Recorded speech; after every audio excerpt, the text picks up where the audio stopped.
Akhirnya, kisruh para broker yang memainkan kendali atas vaksin teratasi dengan masuknya tentara ke dalam arena. TNI di bawah Jenderal Andika dengan gagah berani membungkam BPOM dan membuat Depkes manut. Imunoterapi dendritik yang dilanjutkan penyempurnaannya dan semoga bisa dilanjutkan ke tingkat komersial, kemudian dijadikan acuan alternatif senjata perang lain melawan COVID. Gitu dong TNI, itu baru namanya bernegara. Aktif ambil bagian karena ini wilayah perang, wilayah Anda, wahai abdi negara militer TNI. Jangan pikirkan lagi izin ini itu. Ini keadaan darurat perang. Selama resikonya mendekati nol, imunoterapi dendritik segera dipakai ke masyarakat. Terima kasih BPOM dan Depkes yang akhirnya manut dengan langkah TNI, dan terima kasih TNI yang dengan tegas bersikap karena ini wilayah perang biologi. Kita harus menangkan perang ini dan kami rakyat tidak keberatan TNI yang di depan. Jangan broker vaksin yang di depan mengacaukan kebijakan bernegara lagi dia. Vaksin Nusantara sekarang sudah berjalan aman. Berjalan aman setelah Kepala Staf TNI Angkatan Darat Jenderal menertibkan Kementerian Kesehatan dan BPOM melalui MOU di Markas Besar TNI di Cilangkap, Jakarta. Kasat menertibkan Kementerian Kesehatan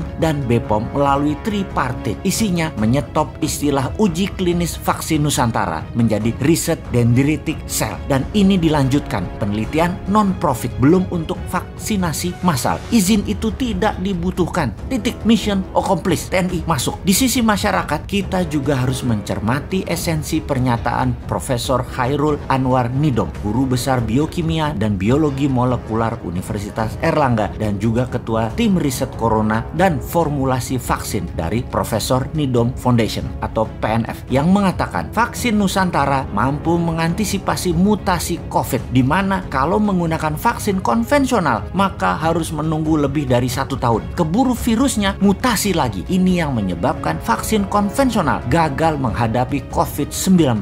Jadi vaksin Nusantara bukan konvensional vaksin, lebih tepat disebut imunoterapi. Vaksin Nusantara dendritik, cara kerjanya adalah darah pasien dikeluarkan, dipecah, dendritik selnya diambil, antigen virus dimasukkan. Sel dendritik dan virus berinteraksi. Setelah matang, serum disuntikkan ke dalam tubuh pasien kembali. Setelah itu, semoga para broker vaksin asing juga bisa di-stop tindak tanduknya, kemudian bisa mempercepat proses efikasi dan proses safety imunoterapi vaksin Nusantara. Dana vaksin asing yang nilainya triliunan rupiah menggunakan uang negara yang kebanyakan dipegang broker dan oligar, semoga tidak berkutik lagi. Mereka itu sampai berani mempengaruhi para pejabat. Semua ini sebenarnya atas nama cuan, bukan atas nama humanitarian, bukan atas nama nasionalisme. Harus segera di-stop. Salah satunya dengan adanya imunoterapi vaksin Nusantara. Ini akan merubah permainan globalis tersebut secara telak. Militer Indonesia masuk itu patut didukung karena sebuah langkah terang-terangan melawan globalis. Jadi bagaimana kalau kita rincikan langkah itu? Siapakah Jenderal Andika sang kasat ini? Mengapa Jenderal Andika bisa menekan BPOM dan Kementerian Kesehatan? Agaknya kita mundur sebentar, mempertanyakan tanda jasa medali Legion of Merit Degree of Commander dari pemerintah Amerika di tahun 2020 kemarin. Itulah medali tertinggi yang pernah diberikan kepada seorang petinggi militer negara lain, di mana bagi pengamat intelijen pertahanan ini sesungguhnya kode keras. Pentagon adalah nasionalis. Pentagon di bawah Chief Joint Staff Panglima Gabungan E. Miley memang nasionalis tulen yang mengadakan perjanjian ekstra ketat kepada Biden tepat sebelum hari pelantikan, yang isinya kita semua sudah buka di informasi jauh-jauh hari sebelum ini. Anggaran militer